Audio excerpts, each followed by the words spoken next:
ونتوكل عليه ونعوذ بالله من شرور أنفسنا ومن سيئات أعمالنا من يهده الله فلا مضل له ومن يضلله فلا هادي له ونشهد أن لا إله إلا الله وحده لا شريك له ونشهد أن سيدنا ومولانا محمدا عبده ورسوله صلى الله تعالى عليه وعلى آله وصحبه وبارك وسلم تسليما كثيرا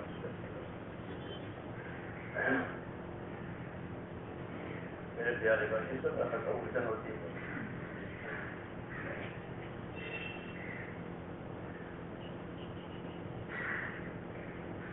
میرے پیارے بھائیوں، تبلیغ اور دعوت کیا چیز ہے؟ کیا چیز ہے؟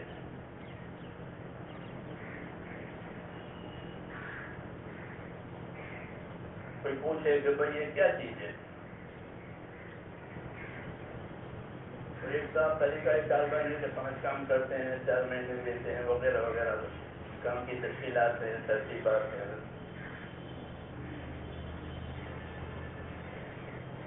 تبلیغ کیا چیز ہے؟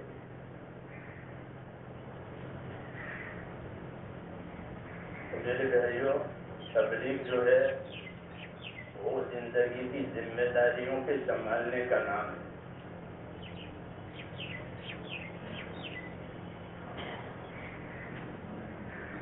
زندگی کی ذمہ داریوں کو سنبھالنے کا نام تبلیغ. بلغ ما انزل الیک، فرمایا جو باتیں آپ پر اتاری گئی ہے نبی اسے پہنچا دیجیے. ساری زندگی آپ کی اسی میں گئی.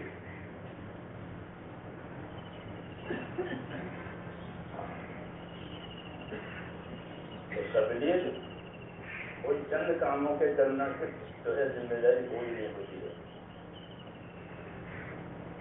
بلکہ وہ تو زندگی کی ذمہ داریوں کا نام ہے کہ مجھے اپنی زندگی کی ذمہ داری پوری کرنی ہے، کیونکہ میری زندگی امانت ہے.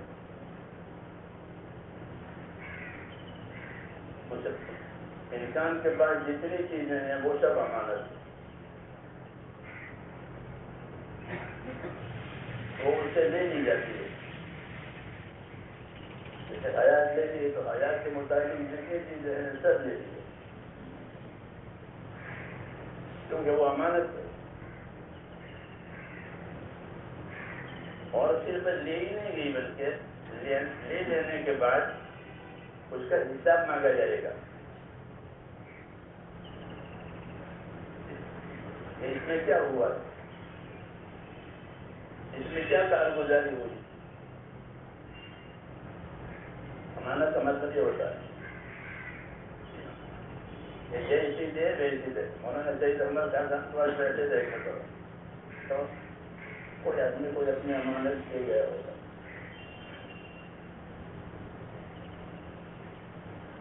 تو وہ اسے واپس ہوئی. یہ فرمایا کہ گن کر کے ہم نے لی نہیں تھی، اس لیے بغیر گن کے دے دی. اگر گن کر کے لیتے تو گن کے دے دی.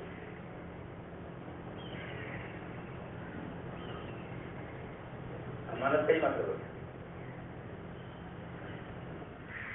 تو گن کر کے دی گئی اس نے تو وہ گن کے لیں گے. ہاں تبھی تو بات پوری ہوگی. اس لیے تبلیغ کا مقصد یہ ہے کہ اپنی زندگی کی ذمہ داریوں کو پورا کرنا. جیسا حکم ہے اس کے مطابق یہ تبلیغ کہ وہ ہماری پوری زندگی پر حاوی ہے. تبلیغ خالی 4 مہینے اور 4 دن کا 3 دن کا نام نہیں ہے. وہ تو استعداد پیدا کرنے کے لیے مریض کو اسپتال میں رکھتے ہیں، ورزش کراتے ہیں. ایسے ہی یہ ہے کہ 4 مہینے چلایا اور کچھ اعمال میں مشغول کیا تاکہ اس کے اندر ایک استعداد پیدا ہو جائے. تو کیا استعداد پیدا ہونی ہے؟ استعداد سے کیا مراد ہے؟ کیا پیدا کرانا ہے؟ کیا پیدا کرانا ہے؟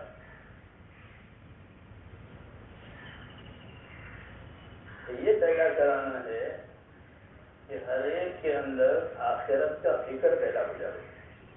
یہ پیدا کرانا ہے.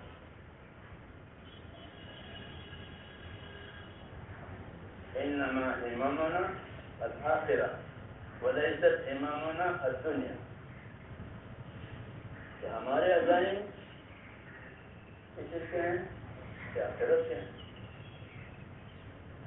ٹھیک ہے، ہمارے عزائم آخرت کے ہیں کہ میں آخرت بنانی ہے. کہ آخرت کیوں بنانی ہے؟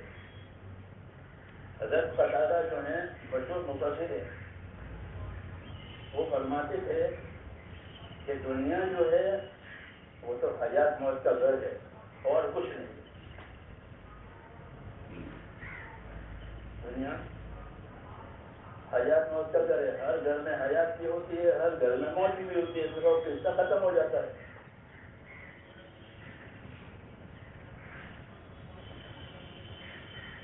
وہ فرماتے تھے کہ ہر گھر میں دنیا حیات اور موت کا گھر ہے. کوئی گھر ایسا خالی نہیں جس میں حیات نہ ہوئی ہو اور جس میں بچہ بھی پیدا ہوا، بوڑھا بھی تو بڑھ بھی گیا، تو قصہ ختم ہو گیا. جس گھر میں پیدا ہوا تھا اس گھر سے اس کا کوئی تعلق نہیں ہے، نہ شریعت میں نہ لوگوں کے عرف میں.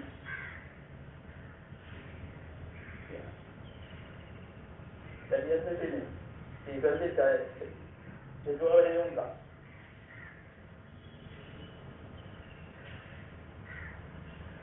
پھر ایسے ہی چلتا رہے گا. وہ فرماتے تھے کہ دنیا حیات موت کا گھر ہے. یہ سمجھنا چاہیے کہ یہاں حیات بھی ہوگی اور حیات کے ساتھ ساتھ پھر موت بھی ہوگی. پھر اللہ نے حیات اور موت دونوں کے پیدا کرنے کی وجہ یہ بتائی ہے کہ ہم نے حیات اور موت کو پیدا کیا ہے لنبلوکم ایکم احسن عملا. کہ ہم دیکھنا چاہتے ہیں کہ تم میں سے اچھا عمل کرنے والا کون ہے. کہ اچھا عمل کیسے کہتے ہیں اور اچھے عمل سے کیا مراد ہے؟ علماء نے لکھا ہے کہ احسن عمل سے مراد وہ ہے کہ کوئی حرام کام نہ کرے اور ہر وقت اللہ کی اطاعت کے لیے تیار رہے. یہ احسن عمل ہے کہ میں یہ دیکھنا چاہتا ہوں کہ تمہارے اندر اچھا عمل کرنے والا کون ہے. کہ اچھے عمل سے مراد یہ ہے کہ کوئی حرام کام نہ کرے، کیونکہ حرام جو ہے وہ اللہ کے حدود ہے. حج میں کوئی داخل ہوا بڑا مجرم، جی ہاں، کسی بھی ملک کی سرحد میں داخل ہو جائے بغیر اجازت کے کہ اس کا گناہ معاف نہیں ہوتا. یہ کیوں آیا؟ پچھلے دنوں ہمارے دو یمنی آئے تھے، بنگلہ دیش ہے، اور والے کسی نے کہا یہاں شہر اچھا ملتا ہے،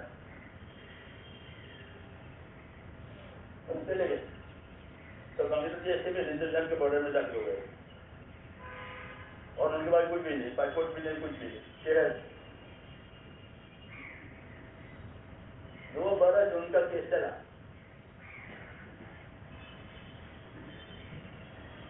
تو پھر ان کا چھٹکارا ہوا. کیوں کہ راستے میں کچھ گئے.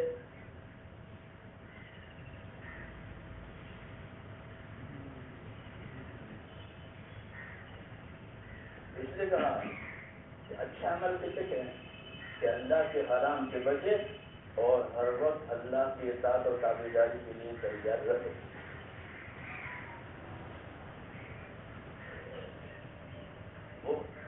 سب سے اچھا عمل. تو مجھے اللہ نے کیا ذمہ داری دی ہے؟ اس ذمہ داری کے لیے ہر وقت تیار رہا. اپنے آپ کو پابند کریں. آدمی کی خوبی اس کی پابندی میں ہے، اس کی خرابی اس کی آزادی میں ہے.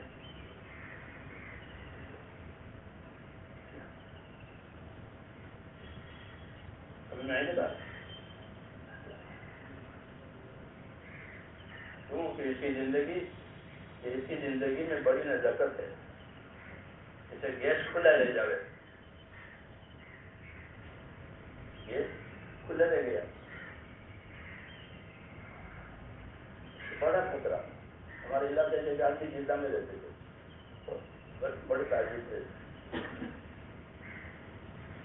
یہ کاروبار تھا. اللہ کی شان ہے کہ کسی وجہ سے وہ گیس کھلا رہ گیا. رات کو انہوں نے اپنا ماچس جلائی تو پورے گھر میں ان کے اندر بھی آگ لگ گئی.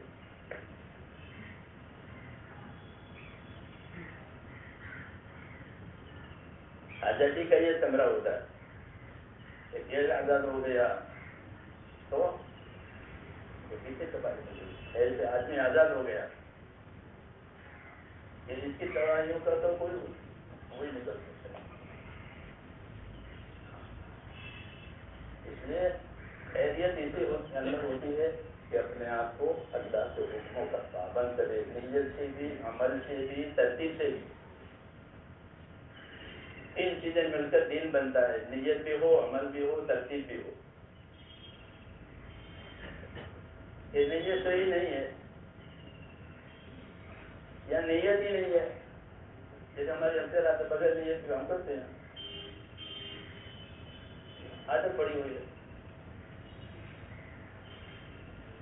تو بغیر نیت کے عمل نہیں بنتا، وہ عادت تھوڑی ہو جاتی ہے.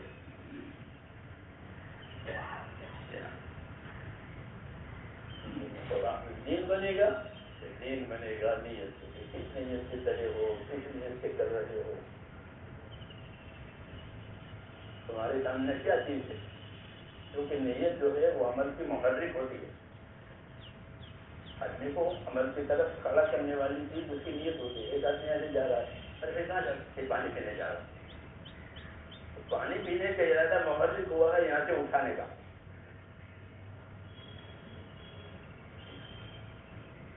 تو نیت اس ارادے کو کہتے ہیں کہ جو آدمی کو کسی کام کے لیے تیار کرے. اسی پر اللہ کا کنٹرول ہے کہ میں تمہاری نیتوں کو دیکھتا ہوں کہ تمہیں کون سی چیز حرکت میں لا رہی ہے.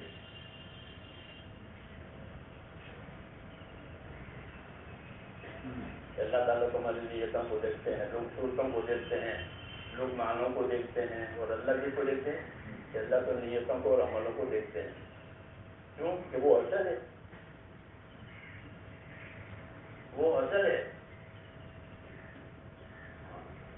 اخلاص والے ہی اصل ہے. کیا والے؟ اخلاص والے، کہ وہی اصل ہے، وہی ہدایت کے چراغ ہے. حدیثوں میں جو مخلصین ہیں وہ حق کی روشنی پھیلائیں گے.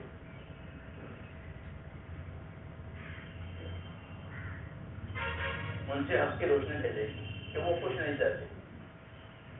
نہ مال چاہتے ہیں، نہ مرتبہ چاہتے ہیں، نہ تعریف چاہتے ہیں، کچھ نہیں چاہتے. تو کیا چاہتے ہیں؟ کہ اللہ کو چاہتے ہیں، اللہ کی خوشنودی کو چاہتے ہیں، اللہ کی اطاعت بجا لانا چاہتے ہیں، اور کچھ نہیں. کوئی ان کی تعریف کرے، کوئی ان کی برائی کرے، اس سے ان کو کوئی لینا دینا نہیں ہے کہ ہم تو اللہ سے لینا دینا ہمارا ہے. لوگوں کے بدنام کرنے سے، لوگوں کے برا کہنے سے اصل چیز بری نہیں ہوتی، بلکہ وہ برا ہوتا ہے جو بدنام کرتا ہے. ہاں،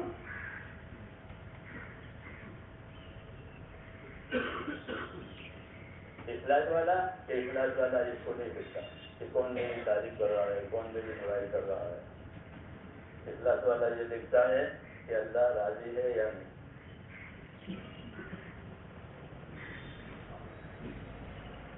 ایک ہی چیز ہے، کیونکہ یہ سب سے بڑی زندگی کی ذمہ داری ہے کہ اللہ راضی ہو جائے. یبتغون فضلا من اللہ ورضوانا، صحابہ کی صفت ہے کہ وہ کیا چاہتے تھے کہ یہ دو وہ اللہ کا فضل چاہتے تھے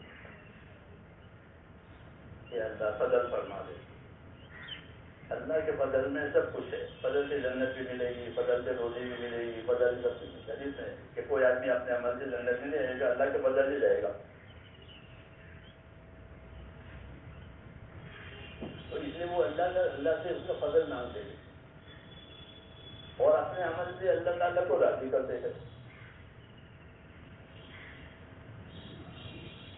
اس لیے میں نے کہا کہ تبلیغ تو زندگی کی ذمہ داریوں کی پورا کرنے کا نام ہے، اور زندگی کی ذمہ داری اس لیے پوری کرنی ہے کہ ہمارے سامنے آخرت ہے. آج آخرت کا مسئلہ بوجھل ہو گیا کہ آخرت نہیں ہے سامنے، اس دماغ سے آخرت نکل گئی. یہ ہو گیا، اس لیے رجوع اللہ کی طرف نہیں ہے. اور اصل یہی ہے کہ دین آنے کے بعد رخ آخرت بنانے کی طرف ہو جائے.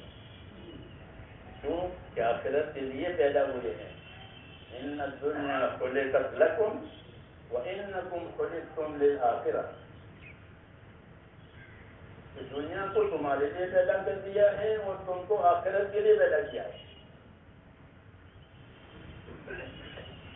یہ حدیث شریف میں ہے، یہ حدیث شریف میں ہے کہ تم کو آخرت کے لیے پیدا کیا اور دنیا تمہارے لیے پیدا کی. یہ انعام ہے اللہ کا کہ ہمارے لیے دنیا بنائی تاکہ جتنی زندگی ہے اسے فائدہ اٹھائے. شاید تو کوئی نہیں لے جائے گا، بنائی ہے تو فائدہ اٹھانے کے لیے بنائی ہے.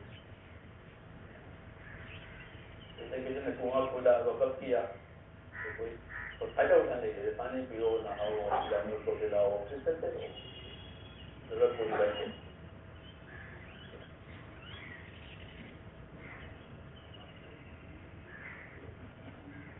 دنیا تمہارے لیے پیدا کی ہے اور تم کو آخرت کے لیے بنایا ہے. یہ سب سے بڑی بات ہے، معمولی نہیں ہے کہ ہمارے سامنے آخرت ہے کہ ہم نے آخرت کے لیے کتنا کیا ہے.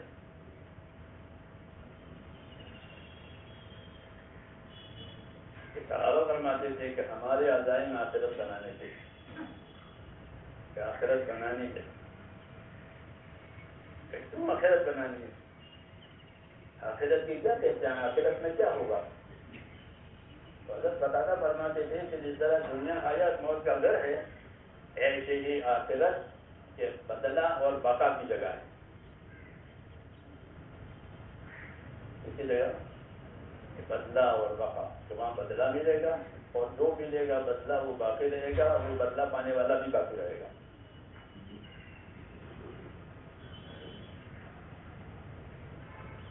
یہ مسئلہ ہے کہ وہاں جو چیز ملے گی وہ باقی رہے گی، ختم نہیں ہوگی. اچھائی ہو برائی ہو، یہاں کے حالات تو بدل جاتے ہیں، صبح ہوتی ہے شام ہوتی ہے. وہاں کے حالات میں تبدیلی نہیں ہے. اس جگہ وہ بدلہ اور بقا کی جگہ ہے، وہاں بدلہ بھی ملے گا اور جو بدلہ ملے گا وہ باقی رہے گا. اس لیے اپنی آخرت بنا کر کے جاؤ. وہی سمجھدار ہے جو اپنی ذمہ داریاں پوری کر کے آخرت بنا لے. ہمارا اور کوئی مسئلہ نہیں ہے. ہمارا کسی سے کوئی جھگڑا نہیں ہے.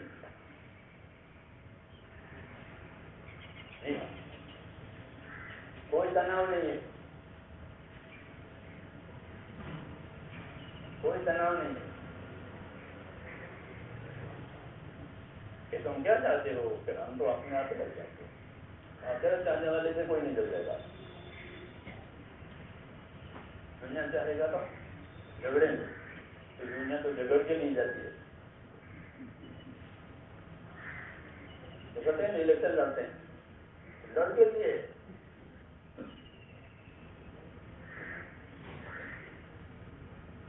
مرتبے لڑ کے لیے جاتے ہیں.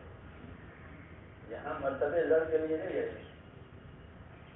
کہ اپنی دنیا قربان کرنے کے تمہارے مراتب بڑھیں گے.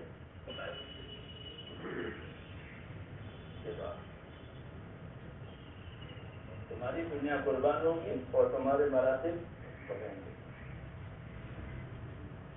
حدیثوں میں کہ حضور صلی اللہ علیہ وسلم نے اپنے صحابہ کے آخرے سے ایک مرتبہ کہ میں نے دیکھا کہ ایک آدمی ہے, اس کو ہر دروازے سے آئیے آئیے آئیے آئیے, ہر دروازے سے الگ ہو رہا ہے, یہاں سے یہاں سے یہاں سے. یہ کون ہوگا؟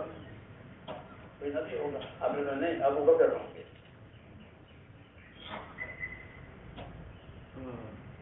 ابو بکر ہوں گے. یہ ان کو ہر دروازے سے ان کا استقبال ہے. یہاں سے آئیے یہاں سے آئیے. کیوں کہ وہ ہر عمل میں پورے اترے ہیں. اور عمل کا دروازہ ہے. جیسے روزے کا تھا دیان ایک دروازہ ہے. جیسے روزگار داخل ہوں گے پانے فضائل رمضان میں تو ریان ہے. ایک ذکر کا دروازہ ہے. تو دروازے ہیں. تو ان کو ہر دروازے سے ان کا اعلیٰ ہو رہا ہے. کیوں کہ وہ ہر عمل میں پورے اترے ہیں اپنے آخرت بنانے کے لیے. تو بڑا مسئلہ میرے دوستوں یہی ہے کہ ہم اپنی ذمہ داریوں سے اپنی آخرت بنا رہے ہیں. تمہارے سامنے کیا ہے؟ ہر کام میں ہماری آخرت ہے. ہر کام میں, ہر کام میں آخرت بنے. یہ ہماری بیماری ہے کہ آخرت کی طرف سے یعنی بالکل سرد مہری ہے. یعنی آخرت کے لیے بازار ٹھنڈا پڑا ہوا ہے.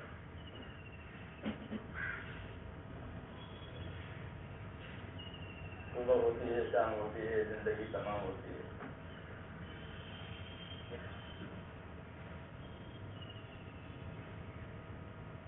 اس لیے ہماری دعوت وہی ہے جو صحابہ کی ہے کہ ہمیں اپنی آخرت بنانی ہے. یہ کوئی مسئلہ ہی نہیں ہے. وہ جو جان دے دیتے تھے اور مر جاتے تھے اس وجہ سے آگے آخرت ہے, بس اس کو تو ختم ہونا ہی ہے. اور پھر اس کے آخرت میں سے کوئی پریشانی نہیں ہے. ہمیشہ کی راحت میں پہنچ جائیں گے.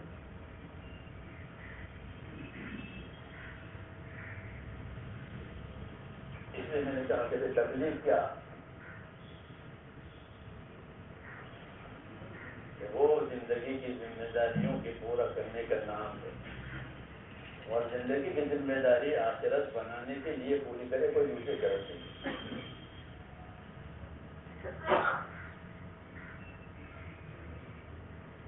یہ ہماری سب سے بڑی ذمہ داری ہے.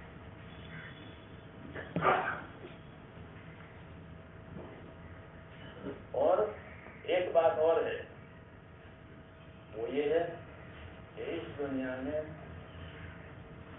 بلکہ ہر جگہ وہ ہوگا جو اللہ چاہے گا.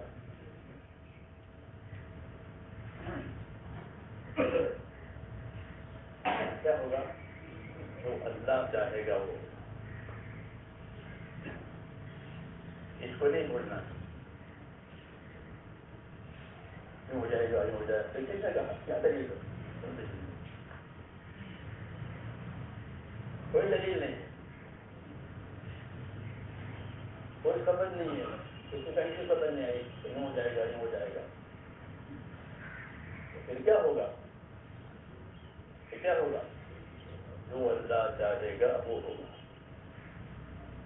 کیونکہ اللہ کا قبضہ دونوں چیزوں پر ہے.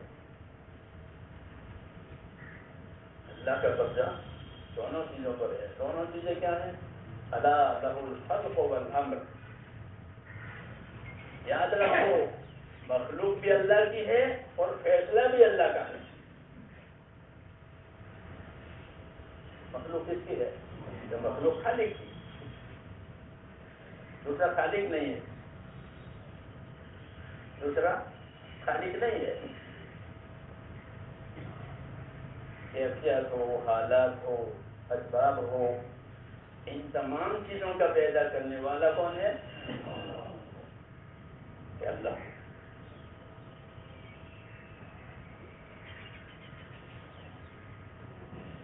یہ ہے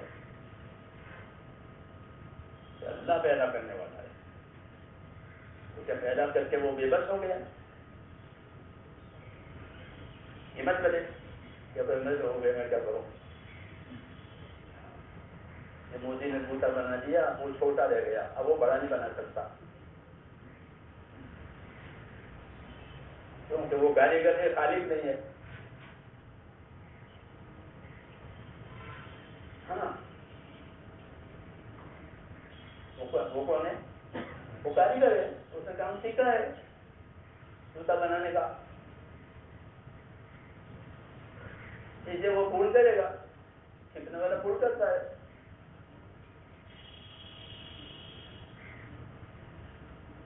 تو اللہ ایسا ہے. سے بھول ہو گئی. لا یضل ربی ولا ینسا. لا یضل ربی ولا ینسا. میرا رب نہ بہکتا ہے نہ بھولتا ہے.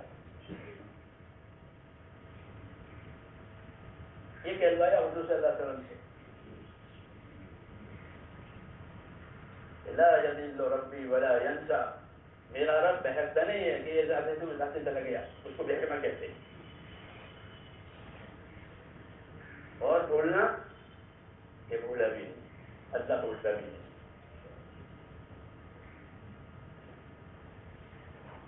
تو اس لیے زمین اور آسمان اور ساری کائنات میں وہ ہوگا جو اللہ چاہے گا. یہی ہمیں کہنا چاہیے. اسی سے ہمارے ایمانوں میں ترقی ہوگی. یاد رکھو کیوں کہ اللہ اکیلا اپنی کائنات میں متصرف ہے. نفع دینے والا، نقصان دینے والا، اجالا لینے والا، اندھیرا لانے والا، جیسے چھوٹی رات بنانے والا، بڑی رات بنانے والا، چھوٹے دن بنانے والا، بڑے دن بنانے والا کون ہے؟ بڑے دن بنتے ہیں پھر چھوٹے ہو جاتے ہیں، چھوٹی راتیں بنتی ہیں پھر بڑی ہو جاتی ہیں. تو جس طرح موسم میں حالات آئیں گے ایسا انسانوں پر بھی حالات آئیں گے. موسم سے سردی لگتی ہے، موسم سے گرمی لگتی ہے. تو وہ حالات کون لاتے ہیں؟ یا اللہ لاتے. کوئی دوسرا نہیں لاتا. کوئی مخلوق خالق نہیں ہے. کوئی مخلوق خالق نہیں ہے، سب مخلوق ہے. تو بنانے والا کون ہے؟ یہ اس کی صفت ہے کہ وہ اکیلا بنانے والا ہے، کوئی دوسرا بنانے والا نہیں ہے. جس میں بنائے اس کے چاہیے اور اللہ بنائے. تو مخلوق ساری کے ہے اس کی ہے اللہ کی. اور مخلوق پر اختیار کس کا ہے؟ وہ بھی اللہ. اس نے کہا الا لہ الخلق والامر. یاد رکھو مخلوق بھی اللہ کی ہے اور فیصلہ بھی اللہ کا ہے، اور کسی کا فیصلہ نہیں ہوتا. کوئی اس کے فیصلے میں شریک نہیں ہے. اس لیے ایک اللہ کی ماننے کی دعوت دی ہے. دوسروں کے مان سے کیا کرو گے؟ ان کے ہاتھ میں تو کچھ ہے نہیں. ایک اللہ کی مان کیوں؟ جو میں سب کچھ ہے. کے ہاتھ میں سب کچھ ہے. اور اللہ تعالیٰ کو پہچانو. کیا کرو؟ اللہ کو پہچانو. لیکن تو ایسے پہچانے کہ اللہ کو ان کی سنتوں سے یا اس کی حکمتوں سے پہچانو. یہ تو اللہ تعالیٰ کی سنت ہے, یہ تو اللہ تعالیٰ کی عادت ہے, اللہ یوں ہی کریں گے. اس کو سنت کہتے ہیں کہ بھائی انسان سے پیدا ہوگا, مرد عورت سے, اور کسی چیز سے نہیں پیدا ہوگا. سبزہ زمین سے اگے گا, یہ سنت ہو گئی. اب کوئی بھی سبزہ لینا ہو زمین سے لو. اس کو کیا کہتے ہیں کہ سنت. کہ چاول لینا ہے تو کہ چاول وہ چاول لو. یہ اللہ کی سنت. قدرت کیجیے کہ چاول کو اور گیہوں بنا دے, مگر اب نہیں کریں گے. اس کو سنت کہتے ہیں کہ اللہ کی یہ سنت ہے. نہیں, طریقہ جاری ہو گیا ہے, اس کے خلاف نہیں ہوگا. ولن تجد سنت اللہ تبدیلا. اور ایک اللہ کی حکمت ہے کہ اللہ جو کچھ کریں گے حکمت سے کریں گے. حکمت کا انجام بعد میں کھلتا ہے, پہلے نہیں کھلتا. اس لیے آدمی حکمت کے انجام سے جاہل ہوتا ہے تو وہ حکمت کے امور سے پریشان ہو جاتا ہے. ایسا نہیں تو کیوں کیا؟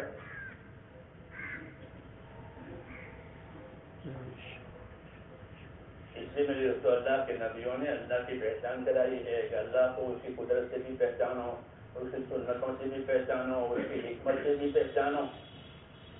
جاہل رہ کر اللہ کا حق ادا نہیں ہوتا.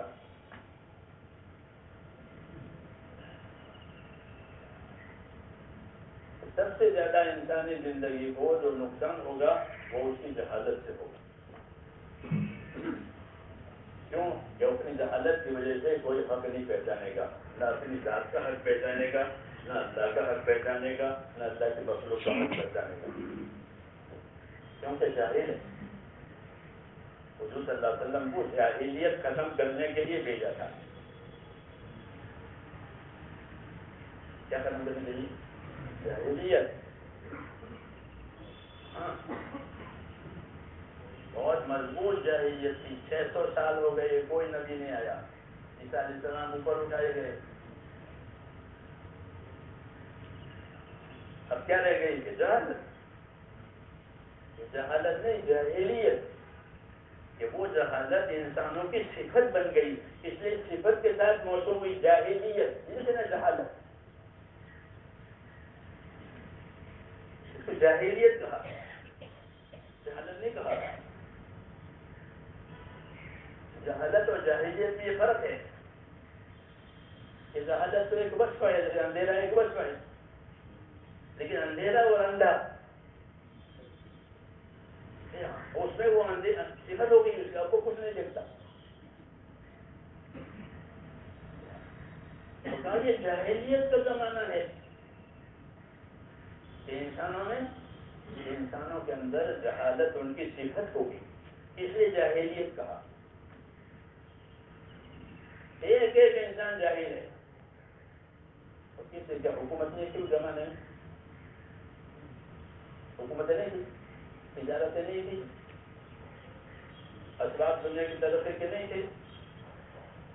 بہت سے سب چیزیں تھیں جو آج ہیں وہ اپنی اصلی حالت میں سب چیزیں تھیں. ہاں, مشینیں نہیں تھیں. اپنی کاریگری سے اپنے کام کرتے تھے. اللہ نے عزت دی. ورنہ جو چیزیں آج ہیں, جیسے آج لوگوں کو ترقی کی حوث ہے, تو زمانے میں بھی لوگوں کی ترقی کی حوث ہوتی.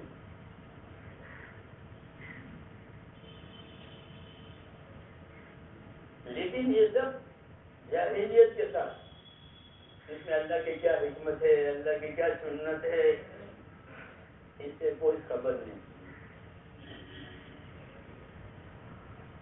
تو آج بھی یہی ہے کہ اللہ کی سنت کو, اللہ کی حکمت کو ہم نے ہی بولا. اللہ کی کیا حکمت ہے کہ اللہ نے یہ کیا ہے, تو کیا حکمت ہے کہ ہم نہیں جانتے.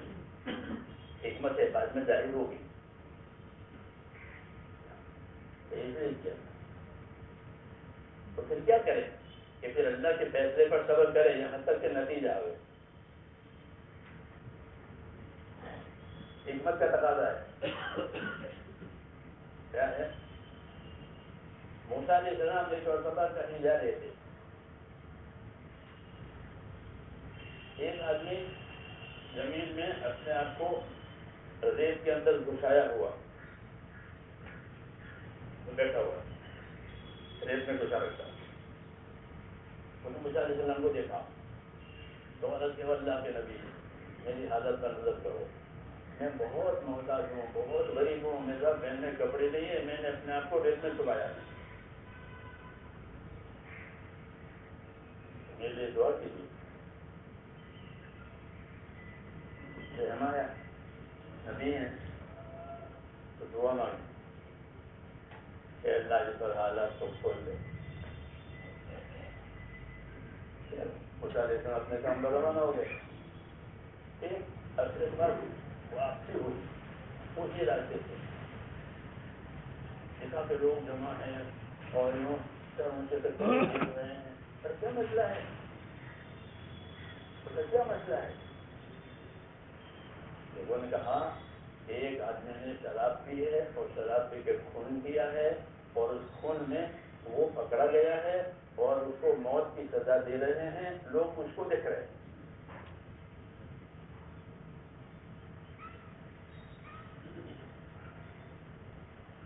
موسیٰ علیہ السلام نے جو دیکھا تو وہ وہی تھا جس نے دعا کروائی تھی. دعا کروائی تھی وہی تھا. کیا مطلب ہے؟ اللہ نے اپنی حکمت میں نے اس کو غریبی اس لیے رکھا ہے کہ غریبی میں اس کی سلامتی ہے. اب جب آپ نے دعا مانگی تو میں نے حکمت کو کھول دیا کہ میں نے اس کو کیوں غریب رکھا تھا.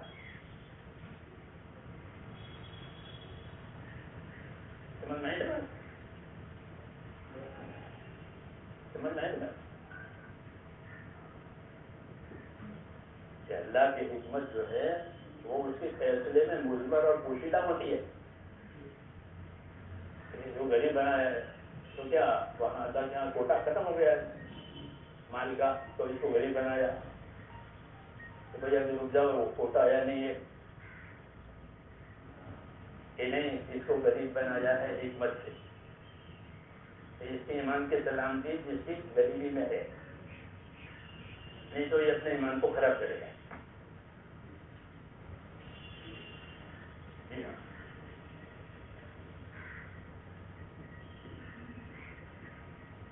حدیثوں میں ہے کہ بعض لوگوں کو اللہ اس لیے حضرت مالدار بناتے ہیں کہ ان کی مالداری میں ان کے ایمان کی حفاظت ہے.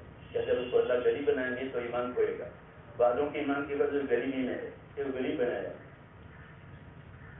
اسی غریبی میں اس کے ایمان کی حفاظت ہے, نہیں تو یہ حد توڑ دے گا.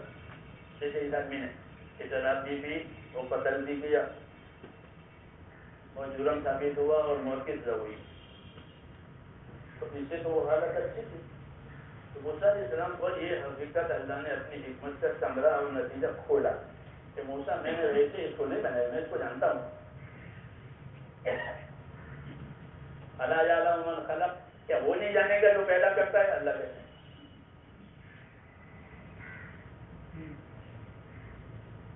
تو میرے دوستوں, زندگی کی ذمہ داریوں میں یہ بھی ہے ایمان اللہ کی سنتوں کو, اللہ کی حکمتوں کو سمجھے اور سمجھ کر کے اپنی زندگی کی ذمہ داری پوری کرے ہر حال میں. پھر اللہ اس کا ہے, اللہ اس کا ہے. اس لیے اللہ تبارک و تعالیٰ اپنے فیصلوں کو اپنی حکمتوں میں پوشیدہ رکھتے ہیں اور بندوں کو دعوت دی ہے کہ اللہ کو پہچانو, اللہ کو پہچانو, اللہ سے اپنا تعلق صحیح کرو.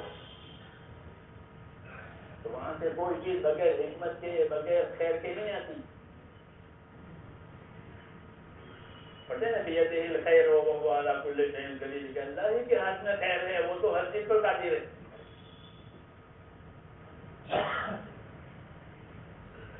کہ اللہ کی حکمتوں کو پہچاننا, کہ اللہ کی سنتوں کو پہچاننا, کہ اللہ اسی طریقے سے کریں گے تو اس کے پابند رہو، اس کے پابند رہو، اللہ کی حکمت پر، اس کی قدرت پر ایمان لاؤ کہ اللہ حکمت سے کریں گے، قدرت سے کریں گے۔ ہاں ایک ذمہ داری ہے کہ اللہ سے اپنا تعلق ایسا بناؤ کہ قدرت تمہارے ساتھ ہو جائے۔ کیا ہو جائے؟ کہ قدرت تمہارے ساتھ ہو جائے، کہ اللہ اپنی قدرت کے ساتھ تمہارے ساتھ ہو جائے۔ نبیوں نے یہ کہا، ٹھیک ہے؟ ابو بکر صدیق سے ابو بکر گھبرانے کی بات نہیں، اللہ ہمارے ساتھ ہے۔ موسیٰ علیہ السلام نے اپنے کو گھبرانے کی بات نہیں، اللہ میرے ساتھ ہے۔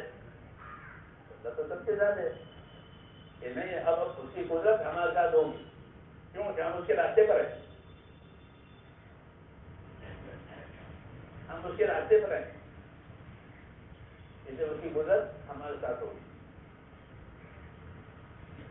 قل هذه سبیلی ادعو الی اللہ، نبی کہو یہ میرا راستہ ہے جو اللہ نے دیا ہے، اور میں اسی کی طرف اللہ کی دعوت دیتا ہوں کہ اس راستے پر آؤ۔ اس راستے پر آنے سے کیا ہوگا؟ قدرت تمہارے ساتھ ہو جائے گی۔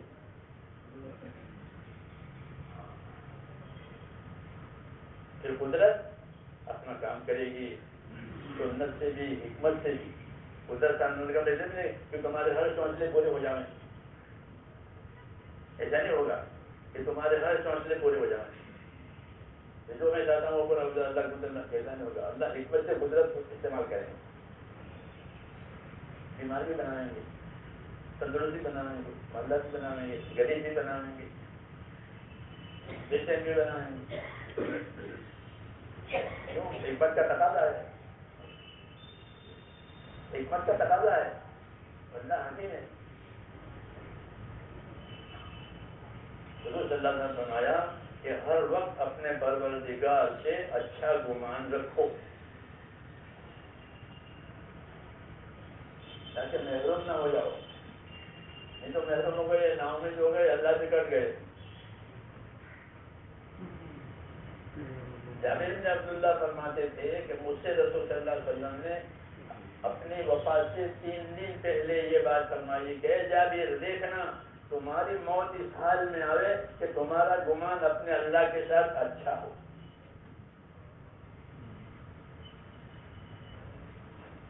یہ فرمایا کہ اللہ کے ساتھ کیسا گمان کرو گے؟ کہ اچھا گمان کریں گے، اللہ جو وہ کرے گا وہ اچھا ہی کرے گا۔ جب حکمت کھلے گی تب بات سمجھ آئے گی۔ حکمت نبیوں کے ساتھ یہ معاملہ ہے، وہ چاہتے تھے وہ نہیں ہوا۔ صحابہ چاہتے تھے کہ بھائی ہم عمرہ کے لیے آئے ہیں تو عمرہ کر کے جانا، یہ اللہ کا نبی ہے، یہ اللہ کا گھر ہے، یہ لوگ کیوں روک رہے ہیں؟ اللہ گھر کس کا ہے اور نبی کس کا؟ تو اللہ کے نبی کو اللہ کے گھر میں جانے دینا، یہ کیوں روکے؟ اور ان کے روکنے سے ہم کیوں رک جائیں؟ تو اس کیا کریں گے کہ لڑیں گے؟ آپ نے فرمایا نہیں، میں اللہ کا رسول ہوں، مجھے یہی حکم ہے کہ آپ عمرہ نہیں کرنا ہے، واپس جانا ہے۔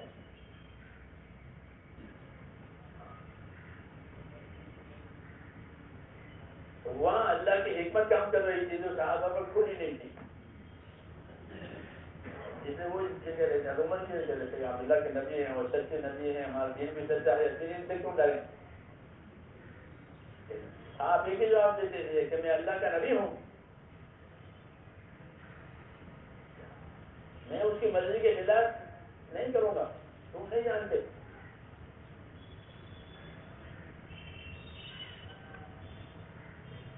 کیوں کہ امام کا یہی تقاضا ہے کہ جو اللہ رسول کہیں یا اللہ رسول بتائیں کہ وہی کرنا ہے، چاہے سمجھ میں آئے چاہے سمجھ میں آئے، اسلام میں سمجھ میں آ جائے گا۔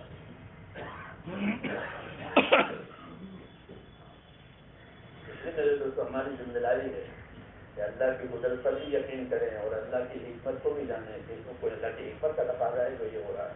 بعض مطلب آدمی کے ناگوار چیزیں آتی ہیں، ناگوار حالات آتے ہیں جو وہ چاہتا نہیں، مگر حکمت کا تقاضا ہے کہ یہ حالات جس کے حق میں بہتر ہے وہ ہم نہیں جانتے، وہ ہم نہیں جانتے، بعد میں اس کا کمرہ کھلے گا کہ ہاں یہ بات ہے۔ یہ ایمان بالغیب ہے کہ بغیر دیکھے اللہ کی بات کو، بغیر دیکھے اللہ کے فیصلے کو قبول کر لو. کیوں کہ اللہ انہیں لوگوں کا ساتھ دے گا کہ جو اللہ کے فیصلے کو قبول کرتے ہیں، اللہ کے حکم کو قبول کرتے ہیں، اس یقین کے ساتھ کہ ہماری کامیابی اسی کے اندر ہے. اور میرے دوستو، ہمارا تو یقین یہ ہے کہ دنیا کے حالات اصل نہیں ہیں. دنیا کے حالات اصل نہیں ہے، چاہے اچھے ہوں چاہے ناگوار ہوں، وہ اصل نہیں ہے. وہ تو بدلنے والے ہیں. جیسے بچپنا تھا وہ بدل گیا، جوانی آ گئی، یہ جوانی بدل گئی، بڑھاپا آ گیا، یہ بڑھاپا بدلنا موت آ گئی. تو حالات کو بقا نہیں ہے. سمجھ آ رہی بات؟ حالات کو اللہ تبارک و تعالیٰ امتحان کے لیے لاتے ہیں. یہ اس میں رکھ کر بندوں کو دیکھنا ہے کہ وہ کیا کرتے ہیں. پوری دنیا حالات کا گھر ہے، اسے پوری دنیا امتحان کا گھر ہے.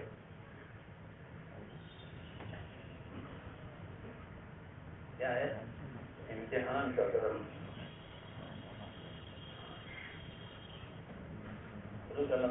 دنیا ہری بھری اور میٹھی ہے، اور تم میں سے ہر ایک کو اللہ تعالیٰ اس میں سے ایک کے بعد ایک کو گزاریں گے. پہلے دادا تھے، پھر ابا آئے، پھر ابا چلے گئے، پھر بیٹے آئے، بیٹے چلے پوچھے، اس طرح چلتا ہے. نظام اس طرح چل رہا ہے. اس طرح تمہیں ایک کے بعد لا کر کے ایک کا جانشین بنائیں گے. تو کیا حکمت ہے کہ یہ دیکھنا ہے کہ کون اس دنیا میں اپنی کارگزاری اچھی بناتا ہے. اس کو دیکھنے کے لیے یہ حالات لائے جاتے ہیں. ایمان کی برکت یہ ہے کہ ناگوار حالات جو ہے وہ انعام دلاتے ہیں. ایمان کی وجہ سے ناگوار حالات کہ وہ ایمان کی وجہ سے انعام دلاتے ہیں. حدیثوں میں کہ مومن بندہ کہ اس کو کوئی کانٹا بھی چوب جاوے تو پھر اس کے گناہ معاف ہو جائیں گے. یہ اس کے ایمان کی برکت ہے، دوسروں کے لیے نہیں دیتا. اس کی حد معاف ہو جائے گی، اس کے بعد کیوں کانٹا چوب گیا.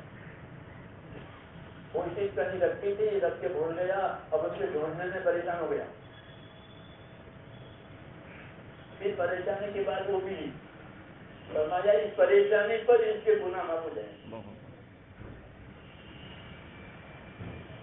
ہوتا ہے کبھی چابی کہاں رکھنی ہے، مل نہیں ہے، میرے مجھ سے پوچھو، ان سے ماں سے پوچھو. اب تھوڑی دیر کے بعد وہ مل گئی. اچھی میں اس طرح ہے کہ یہ تھوڑی دیر الجھن ہوئی، چابی نہیں مل رہی ہے، چابی نہیں مل رہی ہے. کہ یہ الجھن اس کے گناہوں کو معاف کر دے.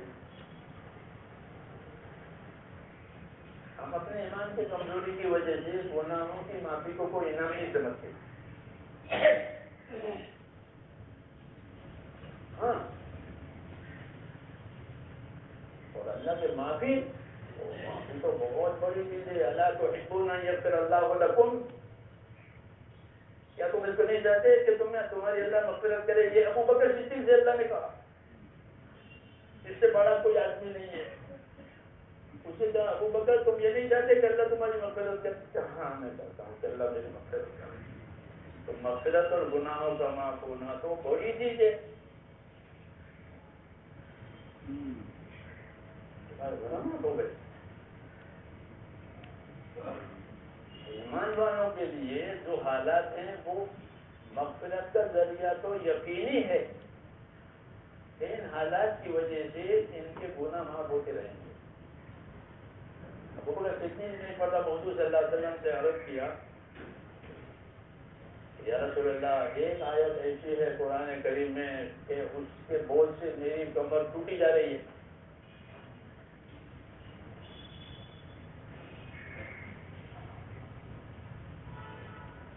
اس کا بڑا خوف ہے. کیا آیت آئی تمہارے سامنے؟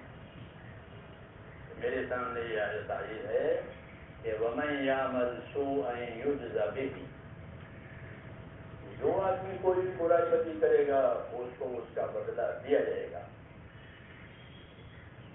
مجھے کو نہیں ہے اس کے جیسے کوئی کمی، کوئی کوتاہی، کوئی برائی نہ ہوئی ساری زندگی، اور اس کا بدلہ دیا جائے گا. تو زندگی میں پتہ نہیں اتنی کتنی چیزیں جمع ہو جائے گی مرتے مرتے.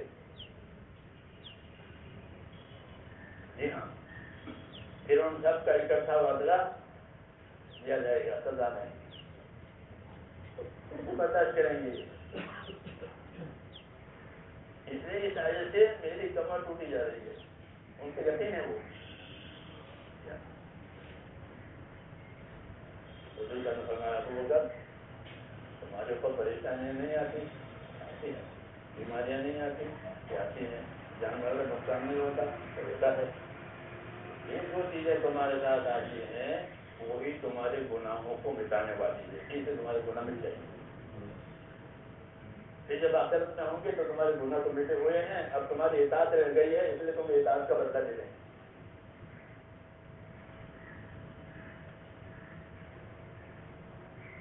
اس لیے اپنے دین کو سمجھنے کی ضرورت ہے.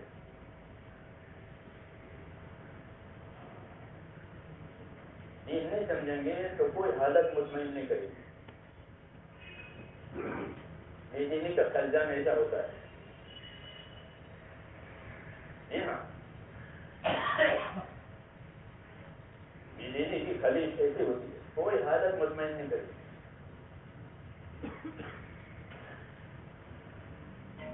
اس لیے کہتے ہیں دین سیکھو. دین سیکھو. دین کا سیکھنا ضروری ہے. تو اللہ کو بھی پہچانیں گے، اس کی حکمتوں کو پہچانیں گے، اس کی سنتوں کو پہچانیں گے. دین سیکھ کے بغیر یہ بات نہیں ہوگی. نبی آتا ہی ہے دین سکھانے کے لیے. وَيُعَلِّمُكُم مَّا لَمْ تَكُونُوا تَعْلَمُونَ. ہمارا نبی تمہیں وہ باتیں سکھائے گا جو تم نہیں جانتے ہو. تو وہ باتیں نبی کے سکھانے سے ہی آئے گی. وہی باتیں، دوسری باتیں تو لوگ سیکھ لیں گے. دنیا کے اسباب اور اس کے استعمال کرنے کی باتیں، اس سے فائدہ اٹھانے کی باتیں سیکھ لیتے ہیں. دیش کا بچہ پیدا ہوتے ہی پانی میں تیرتا ہے. دیکھنا یہ ڈوب جاتا ہے.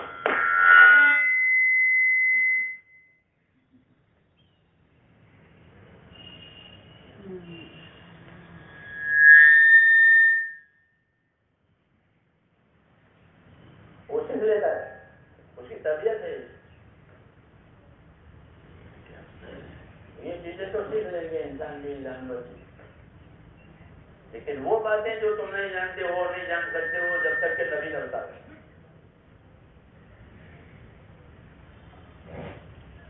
اس لیے دین کا سیکھنا ضروری ہے. دین سیکھیں گے تو دنیا کو استعمال کرنے کا طریقہ معلوم ہو جائے گا کہ اپنی دنیا کو کیسے استعمال کریں. یہاں تک کہ اپنی ذات کو بھی استعمال کرنے کا طریقہ معلوم ہوگا کہ آنکھوں کو کیسے استعمال کرنا، کانوں کو کیسے استعمال کرنا، ہاتھوں کو کیسے استعمال کرنا، مال کو کیسے استعمال کرنا.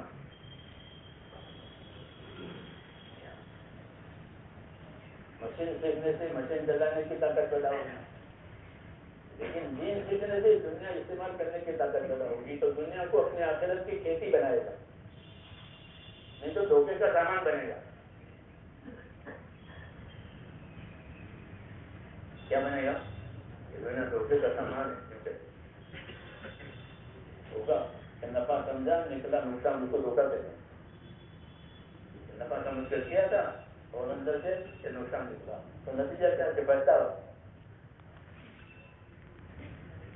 دھوکے کا نتیجہ پچھتاوا ہوتا ہے کہ ہاتھ سے چیز چلی گئی. حسرت کہتے ہیں. جب آدمی کی زندگی ختم ہوتی ہے تو اس سے پچھتاوا ہوتا ہے. حدیثوں میں سامان پوچھا اچھے لوگ بھی بنیں گے ان کو کیوں پیسہ ہوا ہوگا؟ فرمایا ان کو اس لیے پچھتاوا ہوگا کہ میں نے زیادہ کیوں نہیں کیا، میں تو اسے بھی زیادہ کر سکتا تھا، وہاں تو بہت بڑا میدان ہے آخرت حاضر کرنے کا، اس کو اس کا افسوس ہوگا، جو نہیں کیا ان کا افسوس تو ہے ہی کہ دنیا ڈوب گئی آخرت رہی نہیں۔ اس لیے بڑا مسئلہ ہے میرے دوست کہ اپنے دین کو سیکھنے کی وجہ سے ہم اللہ کی حکمتوں سے اس کی سنتوں سے واقف ہو جائیں گے، پھر ہم کو دنیا کے حالات پریشان نہیں کریں گے اور اسباب غافل نہیں کریں گے، کیونکہ اسباب کی تاثیر یہی ہے کہ اسباب غافل کرتے ہیں آدمی کو، وہ بات نہیں ہوگی بلکہ اس میں رسول صلی اللہ علیہ وسلم کے طریقوں کی وجہ سے رہبری ہوگی۔ ہم کو یہ نہیں کہا ہے کہ تم دنیا مت کماؤ، کیونکہ دنیا تو ہمارے لیے بنائی ہے، تو ہم نہیں کمائیں گے تو اور کون کمائے گا؟ کچھ جنات کمائیں گے، فرشتے کمائیں گے، تمہارے لیے دنیا بنائی ہے، ان دنیا خلقت لکم، ہم دنیا کو استعمال کریں گے۔ مولانا محمد یوسف صاحب رحمۃ اللہ علیہ فرماتے تھے کہ ہمارے دین میں ہر شعبے کے فضائل ہیں، ہر شعبے کے مسائل ہیں۔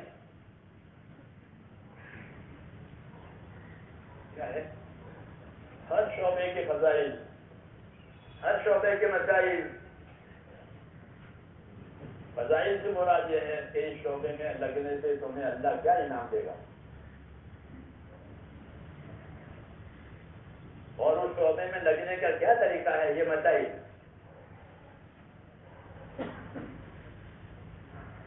کیونکہ دنیا ہمارے لیے پیدا کی ہے، اس کے شعبے ہیں، بھائی حکومت کا شعبہ، تجارت کا شعبہ، ملازمت کا شعبہ، زمینداری کا شعبہ، یہ شعبے ہیں۔ تو جب ہمارے لیے بنائی ہے تو اس میں لگنے کے انعام اکرام بھی ہوں گے۔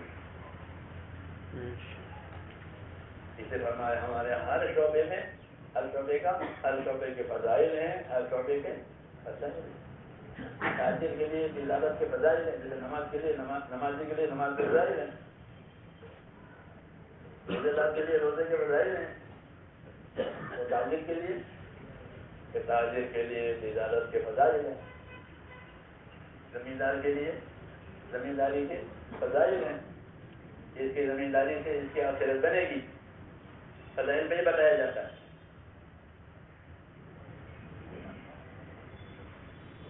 آخر کے لیے حکومت کے فضائل ہیں،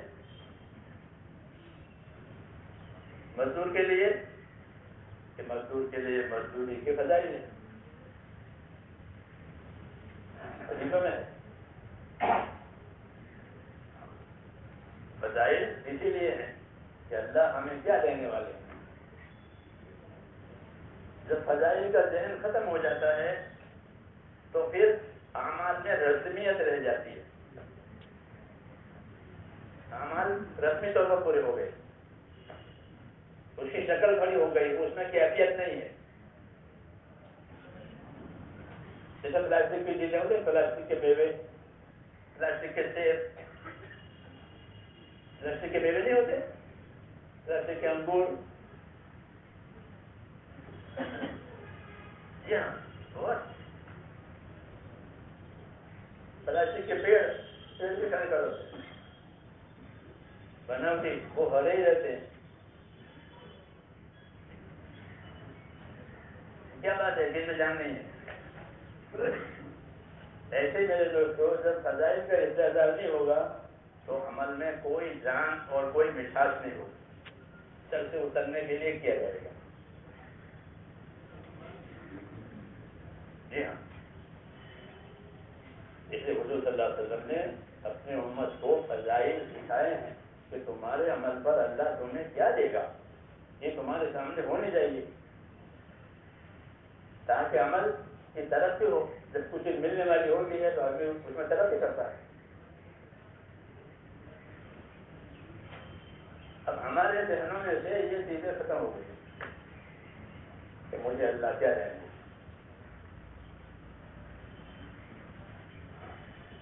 ورنہ ہمارے ہاں ہر شعبے کے فضائل ہیں، ہر شعبے کے مسائل ہیں. مسائل گزرے تھے اس کا نبی والا طریقہ یہ مسائل میں، اور فضائل میں نبی کے اس طریقے کو اللہ کیا دیں گے. اسی سے عمل میں جان پڑتی ہے کہ مجھے اللہ یہ دینے والے ہیں. تو اگر اس عمل میں کوئی تکلیف آئی تو وہ ہلکی ہو جاتی ہے. کیوں کہ یہ ملنے والا ہے، کوئی چیز ملنے کی امید ہوتی ہے تو تکلیف ہلکی ہو جاتی ہے، اور کچھ ملنے کی امید نہیں ہوگی تو بھاری پڑتی ہے. اس لیے ہماری نماز ہلکی ہے، ہماری نماز ہلکی. اس کی فضیلتیں معلوم ہے، اس کے طریقے نہیں معلوم ہے. ورنہ حضور صلی اللہ علیہ وسلم نے یہ بات بہت تفصیل سے سمجھائی کہ تمہیں یہ دیں گے، یہ دیں گے، یہ دیں گے، یہ دیں گے. اسی کے لیے کرنا ہے، اللہ کے انعامات کے شوق میں کرنا ہے. عمل کو اللہ کے انعام کے شوق میں اور اللہ کے نامرضیات کو اللہ کے خوف سے چھوڑنا ہے. یہ دین بنا، یہ دین بنا.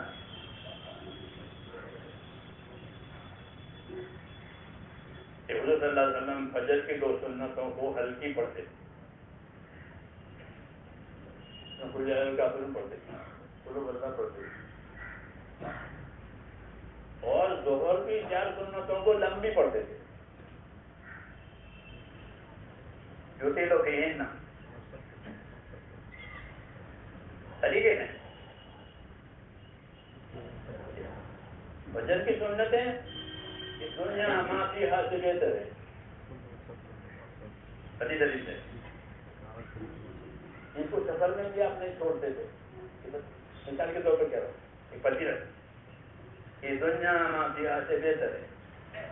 تو سنت فجر کی، ظہر کی 4 سنت کہ وہ تہجد کے برابر ہے. جیسے پچھلی رات کو اٹھ کے تہجد پڑھ، جیسے کہ اس کو لمبی پڑھتے تھے. طریقے ہیں اس کی فضیلت کمانے کی.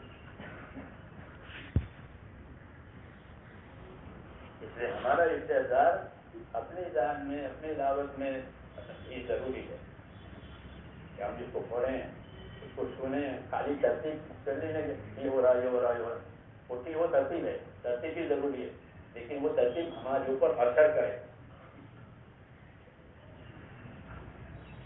یہ ضروری ہے. جیسے دوا کی ترتیب، یہ دوا کا اثر.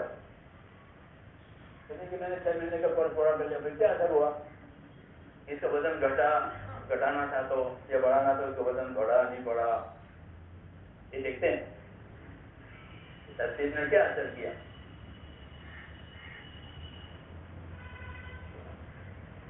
تو جو چیز ترتیب، وہ ترتیب جو اثر پہ ترقی دینے والی ہو اس کو زیادہ سے زیادہ کرنا ہے. اللہ نے بندوں کو فضائل کے راستے سے چلایا ہے، دھمکیوں سے نہیں چلایا. فضائل زیادہ، دھمکیوں کی میں تو معافی کی بھی گنجائش ہے، لیکن فضائل جو وعدے ہیں اس میں مخالفت کی کوئی گنجائش نہیں ہے کہ اللہ نے اتنا دینے کا وعدہ کیا تھا اب نہیں دیں گے، اللہ نے اتنا عذاب کی بات کی تھی وہ معاف کر دیں گے، تو اس میں امکان ہے یا نہیں ہے. وعید کے خلاف ہوگا، وعدے کے خلاف نہیں ہوگا.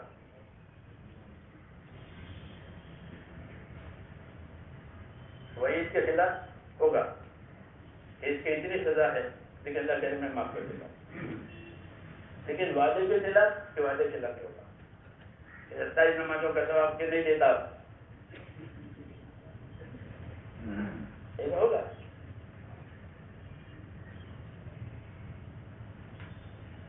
یہ اللہ کی سنتیں ہیں.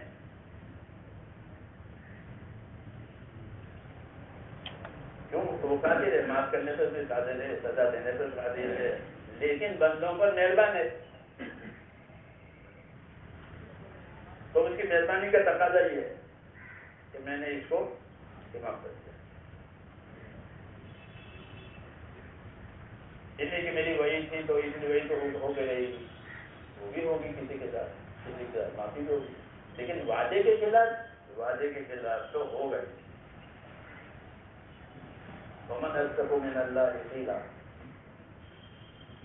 اللہ سے زیادہ اپنی بات میں سچا کون ہو سکتا ہے بات؟ اس لیے فضائل کا استحضار ضروری ہے، نہیں تو کام میں رسمیت ہوگی۔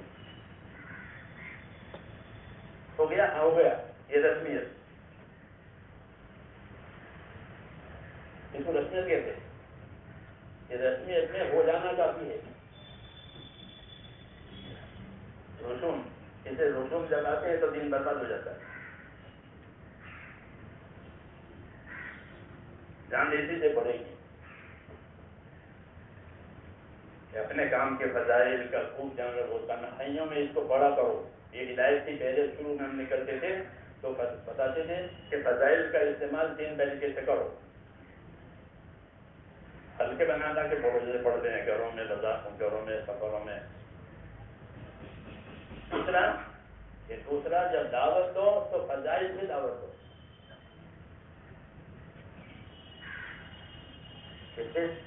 کیونکہ فضائل کا علم خاص نبی کو دیا جاتا ہے۔ فضائل کا علم قیاسی اور عقلی نہیں ہے،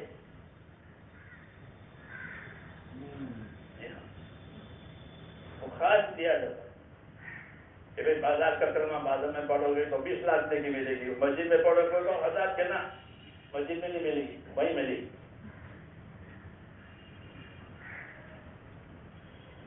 بازار کا کلمہ بازار میں پڑھنے سے 20 لاکھ ملے گی، مسجد میں پڑھنے سے نہیں ملے گی، مسجد کی بات الگ ہے۔ اس لیے اس میں خیال نہیں چلے گا، اسے وہاں ملتی ہے تو ہے کو نہیں ملے، 27,000 بڑھ جاتی ہے نماز تو وہ بھی کہنا ہے۔ ہمارے ایمان کی اور ہمارے عمل کی جان ہے کہ اللہ کے ایمان کے شوق میں اور اللہ کے خوف میں اللہ کی اطاعت کی جائے۔ یہ اصل ہے، نہیں تو رسمیت ہے۔ خود اس کو بھی مٹھاس نہیں معلوم ہوگی، دیکھ لیں اس کو خود اپنے عمل میں، اپنی عبادت میں مٹھاس نہیں ملے گی، بلکہ بوجھ ہے کسی طرح پوری ہو جائے۔ یہ بات اچھی نہیں ہے، یہ کیفیت ہمارے اندر نہیں ہونی چاہیے۔ ہم تو اس طرح محتاج ہو جائیں اپنے دین کے، جیسا بیمار دوا اور علاج کا محتاج اپنے آپ کو سمجھتا ہے کہ اگر یہ پورا نہیں ہوا تو میری موت ہے،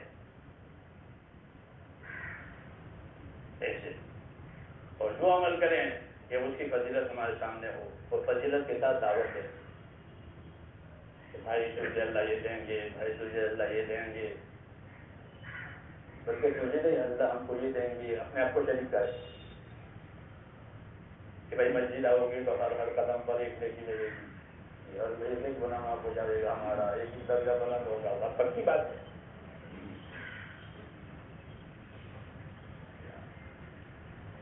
اس لیے میرے دوستوں، دین کا کام مجاہدوں کے ساتھ کیا جاتا ہے، راحتوں کے ساتھ نہیں۔ جب مجاہدوں کے ساتھ کام کریں گے تو اس عمل کا نور بنے گا۔ جس طرح تیل جلتا ہے تو روشنی آتی ہے، تیل تو جلایا نہیں ہے تو اندھیرا ہی ہوگا۔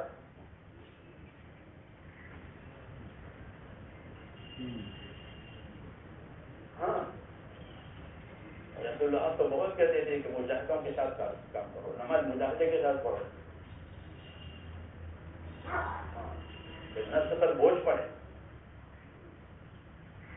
نفس پر بوجھ پڑے تو دعا میں جان پڑ جائے گی، دعا میں لذت بھی آئے گی،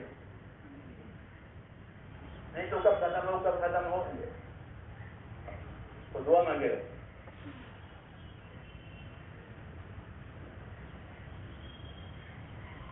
اس لیے اس کام کو محنت کر گئی، محنت میں مزہ نہیں ہوتا، محنت تو ذمہ داری ہوتی ہے۔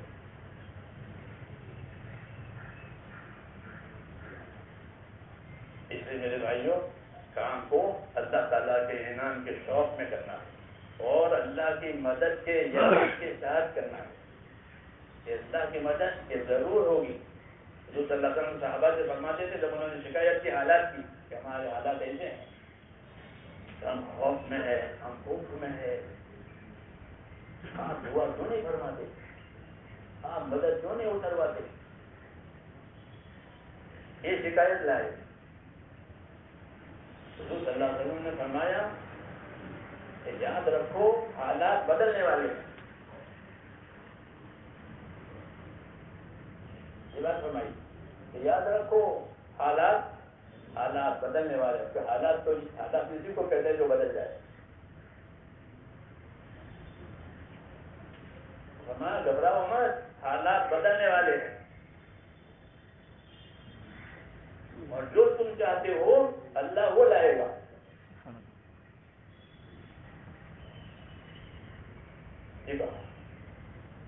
جو حالات تم چاہتے ہو اللہ وہ لائے گا.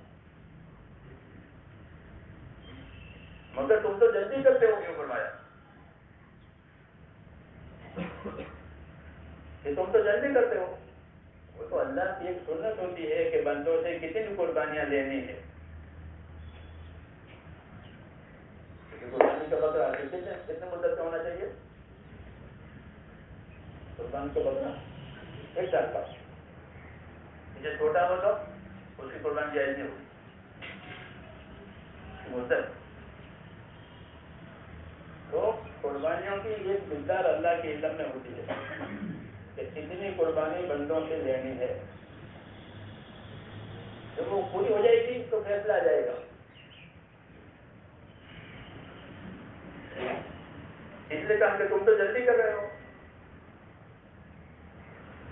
حالات بدلنے والے ہیں لیکن تم سے کتنا کرانا ہے وہ اللہ دیکھنا چاہتے ہیں. اتنا یہ کر لیں کہ ہاں بس آپ بات ہو گئی پوری. جو تقاضا اللہ کے علم میں تھا وہ پورا ہو گیا.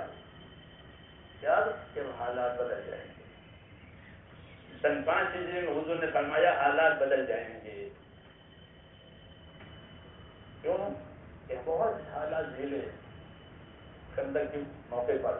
دھوپ بھی، سردی بھی، خوف بھی، سارا عرب دشمن بھی، اور اس کے باوجود سب جمے ہوئے ہیں. ہاں جو مناسب پوری ہوئی. اس کے بعد سے ہی حالات بدلنے شروع ہو گئے. اب نیچے اتر رہا. پہلے حالات عروج پر ہو گئے. کلیجے جو ہے وہ تو آ گئے.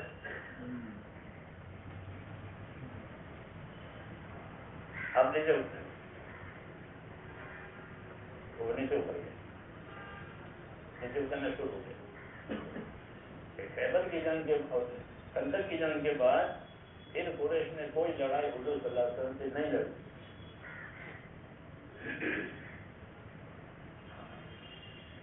لڑائی قریش کی خندق کے بعد بند ہو گئی. ایک تو یہ بلا کہیں جو ہر وقت پریشان کرتے رہتے. پھر صلح ہو گئی 10 سال کے لیے.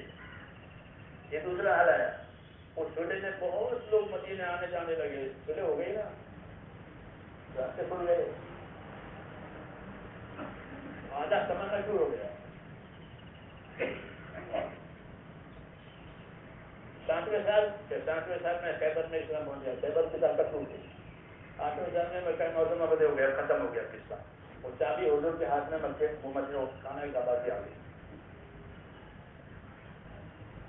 جب ہجرت فرمائی تھی تو یہ بات کہی جائی تھی کہ ابھی تو ہجرت ہو گئی.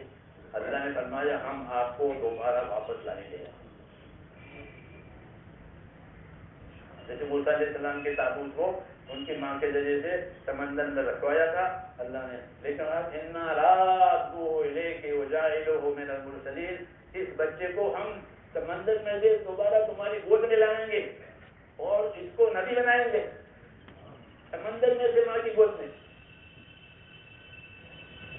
ہاں وہ سمندر میں سے اس طرح معلوم ہے کہ کسٹم میں پکڑے، وہ صندوق پکڑا گیا کسٹم میں.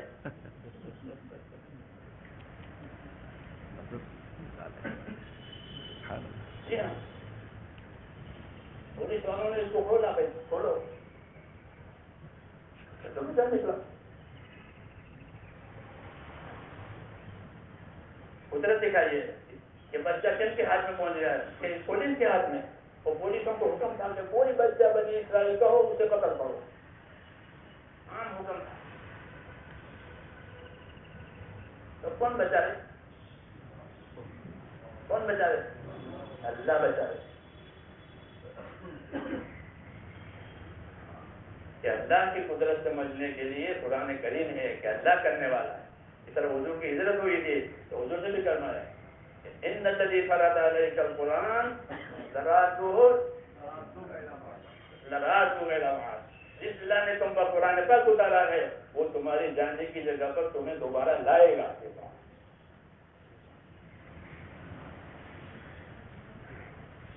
اللہ کے وعدے ہیں. نبیوں کی تعلیم کے اللہ کے وعدوں پر چلو، اللہ اپنی قدرت سے وعدہ پورا کرے گا. ورنہ نکال دیا، نماز پڑھنے کی اجازت نہیں تھی پکے میں حضور صلی اللہ علیہ وسلم کو. کعبہ اللہ کا اور نبی اللہ کا، نماز نہیں پڑھ سکتے ہم لوگ. ہاں تو نکال دیا وطن سے. اللہ نے ہم لائیں گے آپ کو، تو اللہ لے آئے. تو اسے میرے بھائیوں جو ہوگا وہ اللہ کی قدرت سے ہوگا. ہم اپنے اللہ تعالیٰ کی قدرت کو اپنے ساتھ کرنے کے لیے اللہ کے اطاعت کریں. یہ دعوت ہے کہ اللہ کی قدرت کب ساتھ دے گی؟ کہ جب اللہ کی مان کے چلیں گے. اس لیے میں نے کہا تبلیغ کہ اللہ کی دی ہوئی ذمہ داریوں کے پورا کرنے کا نام ہے. پھر اللہ دکھائیں گے اپنی قدرت، دکھائیں گے اپنی سنت، دکھائیں گے اپنی حکمت.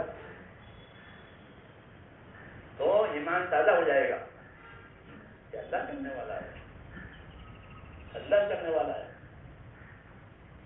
ہاں اللہ کو ناراض کر کے اللہ سے کوئی چیز نہیں ملے، اللہ سے غافل ہو کر کے اللہ سے کوئی چیز نہیں ملا. علم دے کر اسی لیے کہ جہالت بھی نہ ہو، غفلت بھی نہ ہو. کافر جاہل بھی ہوتا ہے، غافل بھی ہوتا ہے. مسلمان ذاکر بھی ہوتا ہے، عالم بھی ہوتا ہے. ذکر کا نتیجہ اطاعت اور علم کا نتیجہ اتباع، کہ اپنے علم سے اتباع کرے. ہاں اگر علم نہیں ہے تو وہ جہالت سے عمل کرے گا، اتباع نہیں ہے اس کے بعد جاہل ہے. علم و ذکر اس لیے دیا گیا ہے، اس کو خالی تذکرہ کرنے کے لیے نہیں دے گا. بچہ صرف کا مذاکرہ بہت اچھی بات ہے.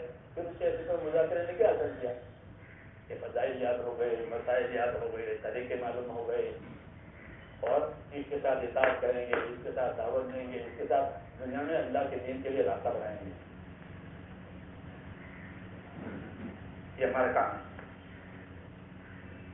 اور اس میں اچھے حالات آئے تو شکر کریں گے اور کام کو اور کریں گے. جو ہم نے کام کرتے تو اللہ نے اچھے حالات بنائے تو زیادہ کام کیا، اور ناگوار حالات آئے تو صبر کیا. جمے رہے اللہ کی بات پر. صبر کا مطلب یہ ہے کہ جمیں گے اللہ کو راضی کرنے کے لیے. جو حالت ہے یا ضرورت ہے تو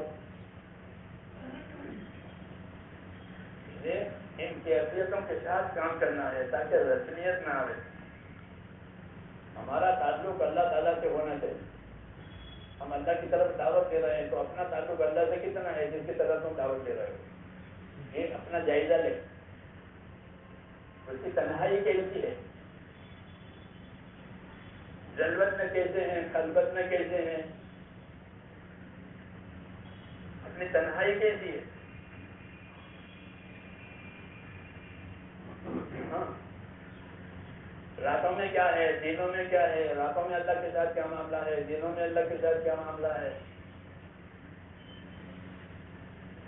یہ سب مل کے تبلیغ ہے. عملی تشکیلات میں جو جان پڑے گی وہ اس سے پڑے گی.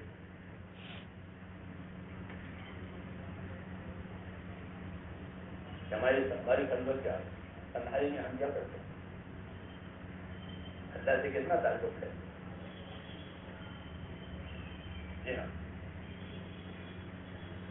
اس لیے اپنے آپ کو ہر چیز کا پابند بننے کی کوشش کریں. تو گھبرانا نہیں ہے، کیوں کہ اللہ حکمت سے کام کر رہے ہیں.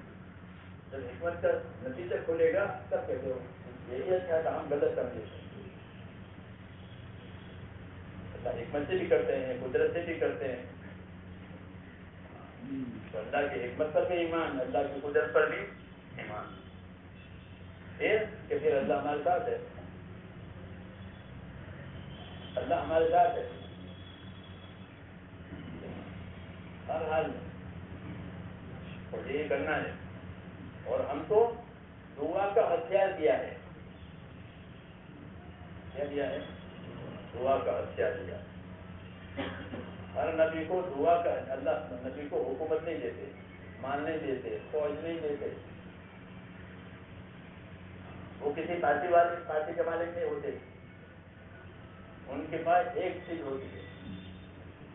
حضرت بنواتے تھے نبی کے پاس دعوت ہوتی ہے، دعا ہوتی ہے.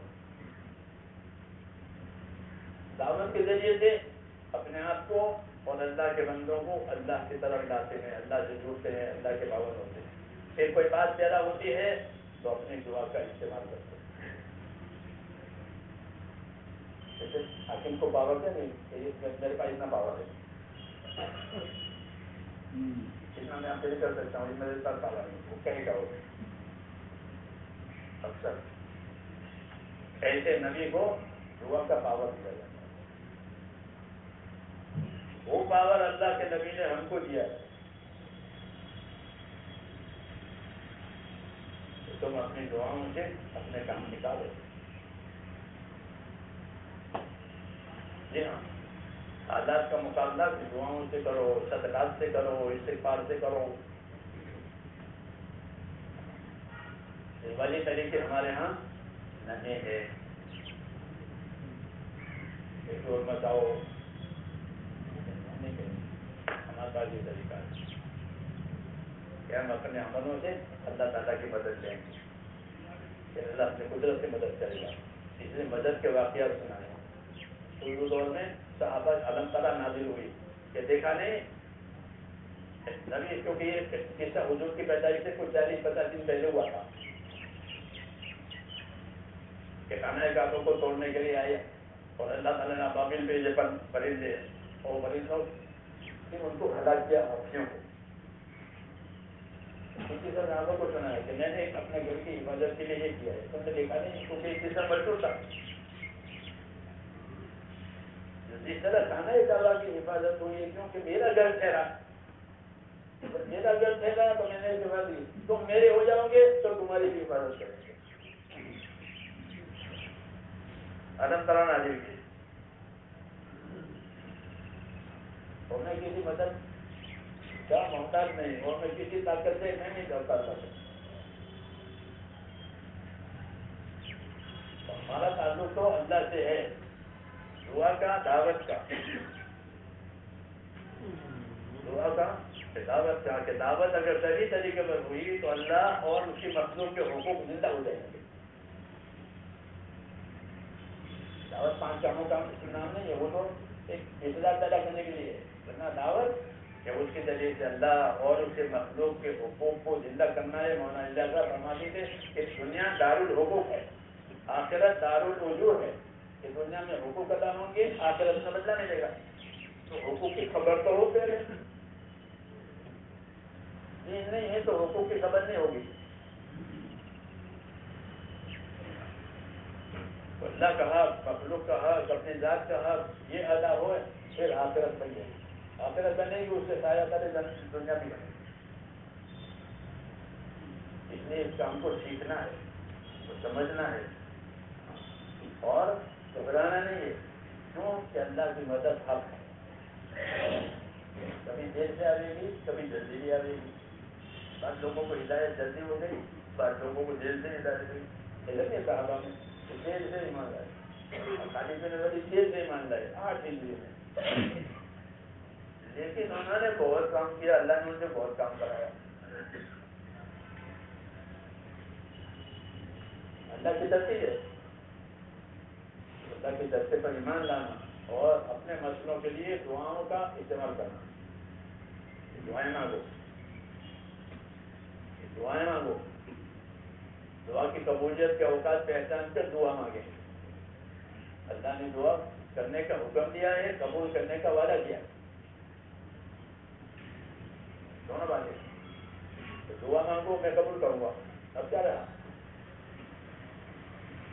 اس لیے میرے بھائیوں ہمارا مسئلہ اپنی جگہ صاف ہے. ہمارا تعلق اللہ سے ہے اور اللہ کے بندوں سے ان کے خیر میں ان کو دین پر لانا ہے, اپنے آپ کو دین پر لانا ہے. اور کوئی بات ہو کہ نماز پڑھ کر اللہ سے مانگنا ہے اور مانگتے رہنا ہے, مانگتے رہنا ہے. جو ہماری دعا عبادت ہے. دعا خالی حاجت نہیں ہے, بھکاری میں کوئی دیکھنا کہ آپ نے اسے روپیہ دیا وہ چلتا ہو گیا. اب آپ سے کوئی تعلق نہیں ہے, ایسا نہیں ہے. بلکہ دعا عبادت ہے. اللہ دعاؤں کو محفوظ بھی رکھتے ہیں, مقبول بھی کرتے ہیں. دونوں باتیں. دعا محفوظ بھی رہتی ہے, مقبول بھی ہوتی ہے. جو مقبول ہو گئی اس کا نتیجہ دنیا میں آ جائے گا, جو محفوظ ہوئی اس کا نتیجہ آخرت میں لیں گے. تو وہ محفوظ بھی رہتی ہے, مقبول بھی ہوتی ہے. یہ اللہ کی سنت ہے. اس لیے ان سنتوں کو سمجھنا ہے, پھر کوئی ناامیدی نہیں ہوگی. بلکہ انسان کے شوق پڑیں گے, اندر یقین پڑے گا, شوق پڑے گا, اور جو ترقی ہوگی اندروں سے. ہماری اصلی ترقی اندر کی ترقی ہے. ابو بکر کا ایمان, ساری امت کا ایمان ایک طرف, ابو بکر کا ایمان ایک طرف, اندر کی ترقی. اس لیے میرے بھائیوں دعاؤں کا اہتمام کرنا ہے. کیا کرنا ہے؟ یقین کے ساتھ کہ ہماری دعا رد نہیں ہوتی, محفوظ ہوتی ہے. حکمت سے جواب دیں گے دعاؤں کا, حکمت سے دعاؤں کا جواب دیں گے. قبول کرنا ہے یا کچھ اور دینا ہے وہ حکمت سے کریں گے. اس کا اہتمام کریں, اپنے عملوں کو جاندار بنانے, نمازیں جاندار پڑھیں. نماز سر سے اترتی ہوگی تبلیغ والوں کی, اس میں ہم قصوروار ہیں. لوگ اچھی نماز پڑھتے ہیں, لوگ انتظار سے نماز پڑھتے ہیں, ہم راحت سے نماز پڑھتے ہیں. لوگ انتظار سے نماز پڑھیں گے. جیسے نا مسجد والے جماعت تو پہلی سب میں نہیں ہوگی, محلے والے پہلے سب میں ہوں گے. محلے والے پہلے سب میں ہوں گے, جماعت والے پہلے سب میں ہوں گے. ہاں کیوں کہ ہم تو ہیں جماعت میں, ہم تو ہیں جماعت میں, جس نے پیچھے کر دیا. صحابہ فرماتے تھے مسجد میں سب سے پہلے جاؤ, سب سے آخر میں نکلو.